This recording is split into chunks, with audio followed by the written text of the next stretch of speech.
Então, muito bom dia a todos. Agradeço o convite da professora Maria de Lourdes Rodrigues para este fórum. Vou dar aqui um contributo com uma visão que também é influenciada pelas funções que hoje desempenho, naturalmente, e também penso que era essa a ideia, mas não posso deixar de dizer aqui alguma coisa sobre a questão da fiscalidade verde, em parte discordando bastante com o que foi dito até agora. É que a fiscalidade verde, isto agora foi dito na fase final da intervenção do meu antecessor, é um tipo de fiscalidade que engrossa a parte dos impostos indiretos no panorama da fiscalidade nacional. Isto significa que ela se aplica independentemente dos rendimentos. Não quer dizer que não possa haver, e tem de haver, em muitos casos, impostos que não estejam indexados aos rendimentos e, portanto, tenham outros objetivos na regulação da sociedade, mas é preciso não esquecer que, quando não há essa relação com os rendimentos, se podem gerar efeitos negativos, injustos socialmente e penalizadores de alguns setores da economia e da atividade económica. No caso da fiscalidade verde, enfim, legislada na legislatura anterior, criada na legislatura anterior, ela tinha, eu diria que ela tinha só a neutralidade fiscal em termos de contabilidade fiscal, porque a forma como eram aplicadas as receitas da fiscalidade verde, o que iam compensar era a criação, tinha mecanismos de criação de maiores injustiças sociais, porque uma parte era para financiar a descida da taxa social única, o que significava a desproteção maior das pessoas na sua relação com a segurança social, outra parte para financiar um coeficiente familiar no IRS, que era em grande parte regressivo e, portanto, não tinha um efeito progressivo em relação aos rendimentos das famílias e, portanto, digamos que nós podíamos ter, e tivemos certamente em muitos casos, as mesmas famílias com maiores dificuldades a não beneficiar da fiscalidade positiva, digamos assim, mas a suportar também a fiscalidade verde na sua parte de aumento de taxas e de aumento de cobrança de impostos. Depois, foi dito aqui, e é verdade, que a fiscalidade verde visa a alteração de comportamentos para comportamentos e para uma sociedade que tenha comportamentos mais amigos da sustentabilidade ambiental. E é preciso ver, acho muito interessante que se faça a análise a posteriori do que foram os efeitos desta fiscalidade verde, porque todo este debate foi muito polarizado na, digamos assim, folclórica questão dos sacos plásticos, quando as medidas iam muito para além disso e se calhar essa era a medida menos importante, ou talvez uma das com menos impacto na globalidade da fiscalidade e da economia. E, por exemplo, em relação à alteração dos comportamentos, se pensarmos na utilização do transporte privado individual em contraponto com a utilização do transporte público, estas medidas não tiveram nenhum efeito positivo nesse campo. Porquê? Porque é verdade que as pessoas passaram a pagar mais quando poluíam mais no seu consumo de combustível no transporte privado, mas muitas delas não puderam transferir-se para o transporte público por razão simples que houve um desinvestimento no transporte público. E para alguns não há alternativa. Não há alternativa. Portanto, não há opção entre manter um comportamento menos amigo do ambiente e adotar um comportamento mais amigo do ambiente. Quem vive num sítio e tem que se deslocar para o seu local de trabalho e não tem transportes públicos como uma alternativa viável, não tem nenhuma outra hipótese que não seja a de usar o transporte privado. E, portanto, a estes, a quem se aplica a fiscalidade verde, não há nenhum efeito de mudança de comportamento, há meramente um efeito de aumento nos seus custos próprios. E eu julgo que isso é negativo e pernicioso. Mesmo do ponto de vista da atividade económica, das mercadorias, como é que nós podemos induzir um comportamento mais amigo do ambiente se, por exemplo, não temos investimento, temos tido, aliás, desinvestimento na ferrovia como meio alternativo ao transporte rodoviário de mercadorias. E, portanto, impor uma série de impostos e taxas a determinadas áreas da sociedade e da economia com esse objetivo, sem que estejam criadas alternativas viáveis para que as pessoas adotem outros comportamentos, é simplesmente, isso sim, aumentar a receita fiscal. É simplesmente aumentar a receita fiscal. Depois, queria dizer-vos também que, em relação à questão das taxas, da sustentabilidade territorial e ambiental, há um tema que eu julgo que é muito importante e que tem tido um grande desenvolvimento, nem sempre positivo nos últimos anos, que é o tarifário de toda a área do abastecimento de águas, do tratamento de efluentes e da recolha de resíduos. Tudo isso hoje é regulado por uma entidade reguladora, em muitos casos razoavelmente distante da realidade das entidades que operam neste setor.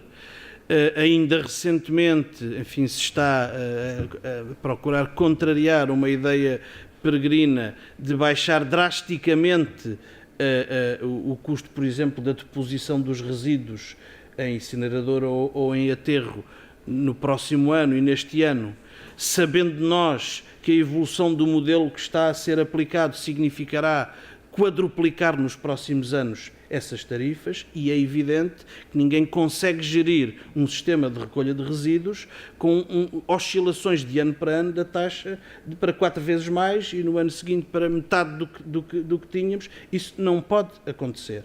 Mas é isso que está neste momento em cima da mesa, criando grande preocupação, não só nas entidades gestoras, empresas públicas e algumas já maioritariamente privadas, nos municípios, que têm um papel ativo neste sistema, como podendo vir a ter impactos muito significativos na população e impactos contrários à sustentabilidade ambiental. Porque, se, por exemplo, se alterarem as condições que hoje levam a que seja vantajoso para os municípios ou outras entidades que recolhem resíduos para reciclagem, recolhem papel, vidro, plástico e embalagens, se isso deixar de ser atrativo ou se for capturado por qualquer grande interesse económico, por exemplo, a grande distribuição, nós vamos ter aqui uma alteração outra vez dos comportamentos nesta matéria. Em vez de aumentarmos a parcela do lixo que é pelas próprias populações depositada no sítio próprio para ter um tratamento adequado, vamos induzir comportamentos contrários. E, portanto, há um conjunto de regras nestes setores que muitas vezes não têm contribuído para a melhoria da sustentabilidade ambiental e muitas vezes têm sido simplesmente um sobrecusto para as populações, porque se criou a ideia que todos estes sistemas têm que ser sustentáveis sem qualquer intervenção do Orçamento do Estado, seja da Administração Central, seja dos municípios. E isso significa elevar as taxas cobradas às pessoas e as tarifas aplicadas às pessoas a um nível tal que permita suportar todas as despesas. E como em muitos destes setores há ciclicamente necessidade de despesas de investimento, de renovação de redes, de renovação de frotas e um conjunto de outros investimentos bastante pesados que não são compatíveis com a simples taxação das pessoas, a não ser que elevemos muitíssimo as tarifas e as taxas aplicadas, nós temos aqui um sistema que não vai ter um bom resultado se mantiver nesta forma. Depois, a questão da sustentabilidade territorial. Eu queria dizer o seguinte: nós hoje temos um sistema de financiamento dos municípios em que há, digamos, duas realidades diferentes e depois há concelhos que estão em zona mista. Uma realidade é daqueles municípios cuja principal fonte de receita é o Orçamento do Estado, o FEF mais o IRS, e para os quais outras receitas como o IMI e o IMT são residuais ou são muito menos importantes na sua organização financeira. E depois há outros municípios, como é o caso dos municípios mais populosos, em que o que é mais importante em termos de receita é o IMI, o IMT e, portanto, o conjunto de taxas, são impostos indiretos e taxas ligadas aos licenciamentos, ao urbanismo, digamos assim, que têm também, em muitos casos, nos últimos anos menos, mas continuam a ser uma parcela importante, um peso muito grande nos orçamentos. Portanto, temos estas duas realidades. E tivemos, nas últimas décadas, uma substituição progressiva de uma transferência simples do orçamento de Estado para as autarquias em função de determinados critérios, para um modelo em que parte dessa transferência passa a ser assumida, passa a ser substituída por receita do IMI, por receita do IMT e por receita, agora também, do IRS. E isso introduz fatores na gestão financeira e da política fiscal dos municípios e, portanto, também na sua gestão do território, pressões que são difíceis de gerir. Porque é evidente que qualquer redução hoje no IMI e no IRS significa abdicar de uma parte da receita que antes era garantida pelo Orçamento de Estado e que, sobretudo isso, a política de desenvolvimento territorial nos municípios em que se tenha como prioridade a receita na área do urbanismo pode conduzir a um grande desequilíbrio na gestão do território e à criação de situações de grande desordem urbanística e falta de qualidade de vida com problemas infraestruturais muito grandes que temos em muitas das nossas áreas metropolitanas, zonas das nossas áreas metropolitanas e das grandes cidades. E, portanto, a dependência de receitas muito centrada na atividade económica, sobretudo ligada à atividade imobiliária e da construção, não é um fator que induza bons comportamentos ambientais. Claro que cada um tem sempre a sua responsabilidade de decisão e tem de decidir bem. Não estou a isentar a responsabilidade dos autarcas, que não podem orientar-se por esses critérios. Esses critérios não podem ser determinantes na condução das políticas públicas. Mas o sistema de organização financeira que atualmente temos é um sistema que empurra nesse sentido. Eu julgo que isso também devia ser pensado e devia ser refletido do ponto de vista da sustentabilidade ambiental.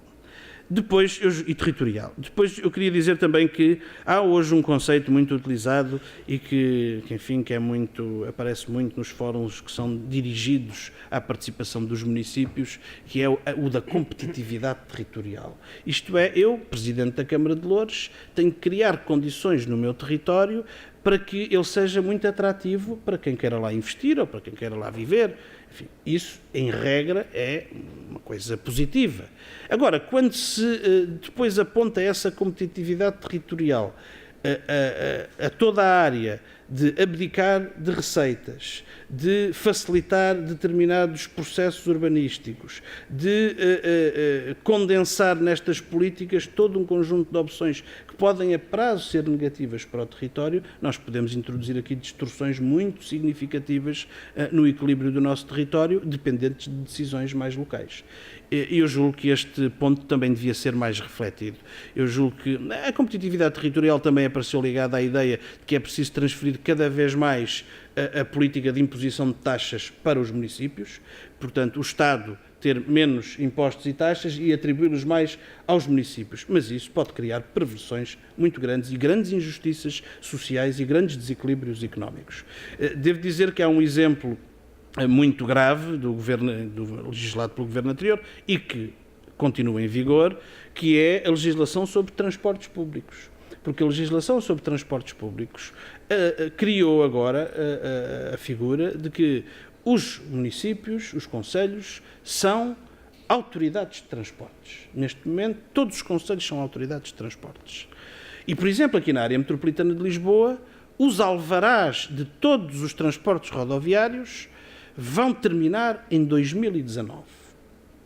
E, portanto, para o ano vai ter de haver um grande concurso internacional, pelo menos é esse o modelo que vem na legislação atualmente, que atribua para, penso que é, não sei quantos anos é que são a concessão, as concessões, os alvarás, para a exploração da rede de transportes públicos rodoviários de passageiros na área metropolitana de Lisboa.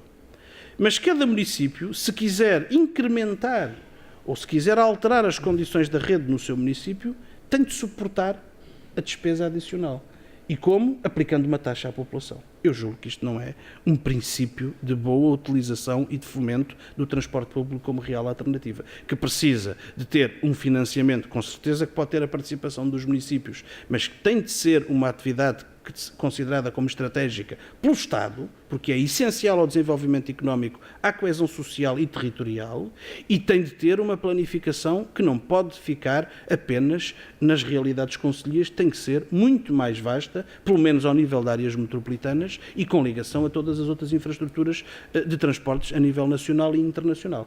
E eu julgo que o caminho que está hoje na legislação e a grande incerteza e confusão que impera nesta matéria pode conduzir a decisões muito negativas para a próxima década, que ainda vamos a tempo de corrigir, mas que não vejo, mas em relação às quais não vejo grandes movimentações nesse sentido. É um alerta que aqui também deixava e agradeço mais uma vez o convite que me fizeram. Obrigado.